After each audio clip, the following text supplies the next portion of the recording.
श्री सीताराम।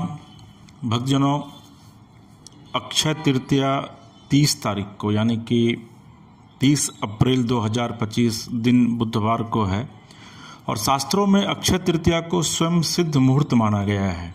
अक्षय तृतीया के दिन मांगलिक कार्य जैसे विवाह, गृह प्रवेश, व्यापार अथवा उद्योग का आरंभ करना अति शुभ फलदायी होता है और सही मायने में अक्षय तृतीया अपने नाम के अनुरूप शुभ फल भी प्रदान करती है। अक्षय तृतीया पर सूर्य और चंद्रमा अपनी उच्च राशि में रहते हैं।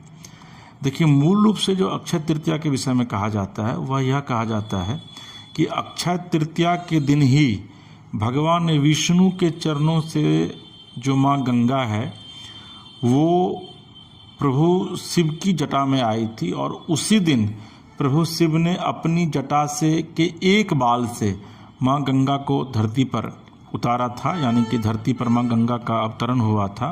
और आज भी आप जब गोमुख जाएंगे तो वहाँ पर माँ गंगा आपको साक्षात नज़र आएगी, किस तरीके से गोमुख से माँ गंगा जो है वो निकलती है। और इसके साथ ही यह कहा जाता है कि सतयुग, द्वापर और त्रेता युग के प्रारंभ की गणना भी अक्षय तृतीया के दिन से ही की जाती है। देखिए, शास्त्रों की इस मान्यता को वर्तमान में भले ही व्यापारिक रूप दे दिया गया हो, जिसके कारण अक्षय तृतीया के मूल उद्देश्य से हटकर लोग सोने की खरीदारी करते हैं, लेकिन अगर वास्तव में आप जानेंगे तो अक्षय तृतीया का जो दिन होता है वह वस्तु खरीदने का दिन नहीं है, क्योंकि वस्तु की खरीदारी में आपका संचित धन खर्च होता है। देखिए, कहा गया है कि न माधव समो मासो न कृते नियुगम समम न च वेद समम शास्त्रम न तीर्थ गंगायाम समम। वैशाख के समान कोई मास नहीं, सतयुग के समान कोई युग नहीं है, वेद के समान कोई शास्त्र नहीं है और गंगा जी के समान कोई तीर्थ नहीं है। ठीक उसी तरीके से अक्षय तृतीया के समान कोई तिथि नहीं है। वैशाख मास की विशिष्टता इसमें आने वाली अक्षय तृतीया के कारण अक्षुण्ण हो जाती है। वैशाख मास के शुक्ल पक्ष तृतीया को मनाए जाने वाले इस पर्व का उल्लेख विष्णु धर्म सूत्र, मत्स्य पुराण, नारदीय पुराण तथा भविष्य पुराण आदि में भी मिलता है। यह समय अपनी योग्यता को निखारने और अपनी क्षमता को बढ़ाने के लिए उत्तम है। यह मुहूर्त अपने कर्मों को सही दिशा में प्रोत्साहित करने के लिए श्रेष्ठ माना जाता है। शायद यही मुख्य कारण है कि इस काल को दान इत्यादि के लिए भी सबसे अच्छा माना जाता है और अक्षय तृतीया के दिन दान जो है वो निश्चित तौर पर कीजिए।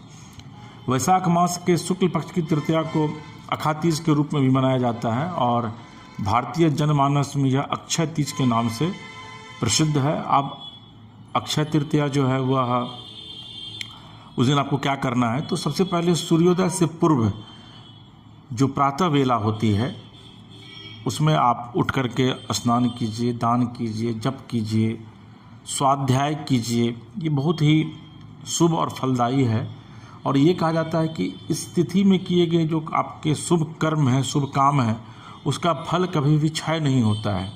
इसीलिए इसको सतयुग के आरंभ की तिथि भी माना जाता है और कृत युगादि तिथि भी कहा जाता है। और ये कहा जाता है कि अगर रविवार को अक्षय तृतीया कभी पड़ रहा है तो वह सर्वाधिक शुभ और पुण्यदायी होने के साथ साथ अक्षय प्रभाव रखने वाली भी हो जाती है। और मत्स्य पुराण कहता है कि अक्षय तृतीया के दिन अक्षत, पुष्प, दीप आदि द्वारा भगवान विष्णु की आराधना करके विष्णु भगवान की कृपा जो है वो विशेष प्राप्त होती है और संतान भी अक्षय जो है वो बना रहता है। देखिए, अक्षय तृतीया के दिन अगर आप दिन दुखियों की सेवा करते हैं, वस्त्र आदि का दान करते हैं, शुभ कर्म करते हैं, मन, वचन और कर्म से अपने मानव धर्म का पालन करते हैं, तो यह अक्षय तृतीया पर्व की सार्थकता है। कलयुग के नकारात्मक प्रभाव से बचने के लिए इसी दिन भगवान विष्णु की उपासना करके दान अवश्य करना चाहिए, ताकि अगले जन्म में समृद्धि, ऐश्वर्य और सुख की प्राप्ति जो है वह होती रहे। भविष्य पुराण में एक प्रसंग है जिसके मुताबिक साकल नगर रहने वाले एक वनिक नामक धर्मात्मा अक्षय तृतीया के दिन पूर्ण श्रद्धा भाव से स्नान, ध्यान, दान कर्म किए, जबकि उनकी पत्नी उनको मना करती थी। मृत्यु बाद किए गए दान पुण्य के प्रभाव से वनिक द्वारका नगरी में सर्व सुख संपन्न राजा के रूप में अवतरित हुआ। और अगर आप अक्षय तृतीया के दिन दान करना चाहते हैं तो एक तो स्नान कर लीजिए नदी में या अपने घर में, और सामर्थ्य के अनुसार जल, अनाज, दही, सत्तू, फल फूल, सुराही, गन्ना, हाथ से बने पंख, वस्त्र आदि। और अगर आप सामर्थ्यवान है आर्थिक रूप से, तो किसी को अगर आप सिक्के के रूप में अगर आप देते हैं, उसको पैसा देते हैं, तो वो भी बहुत ही फलदायी होता है। और कहा यह भी गया है कि दुर्भाग्य को सौभाग्य में बदलने के लिए जो अक्षय तृतीया का दिन है, यह सर्वश्रेष्ठ माना जाता है।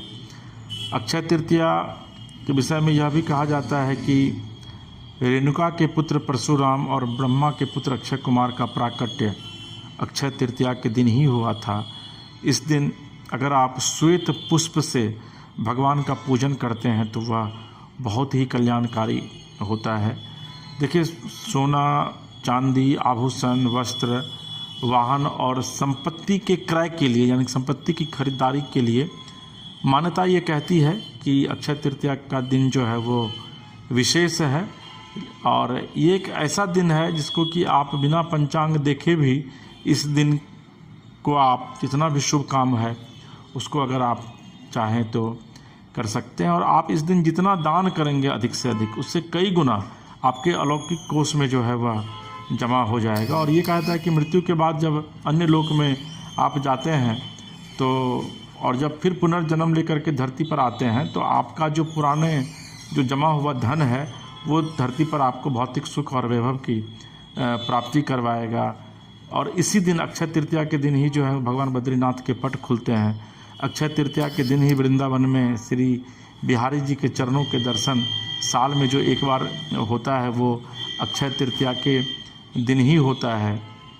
इसके अलावा अक्षय तृतीया के दिन आप कोई भी जो शुभ काम करेंगे तो उसमें बहुत बरकत होगी, उसका परिणाम जो है वो बहुत अच्छा होगा, उसका फल कभी भी समाप्त नहीं होगा। और अगर आप बुरा काम करते हैं तो उसका परिणाम कई जन्मों तक आपका पीछा नहीं छोड़ेगा।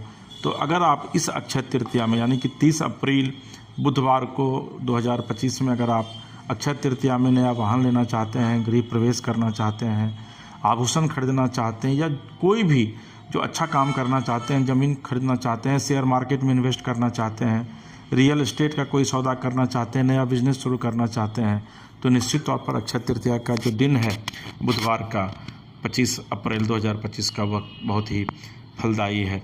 तो आपको अगर हमारा ये कार्यक्रम अच्छा लगा तो आप कमेंट बॉक्स में जाकर कमेंट कीजिए, हमारे चैनल मानस कथा रामायण को सब्सक्राइब कीजिए, लाइक कीजिए, शेयर कीजिए।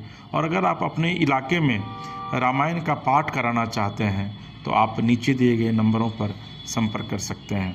प्रभु श्री राम की कृपा आपके और आपके समस्त परिवार पर बनी रहे। श्री सीताराम।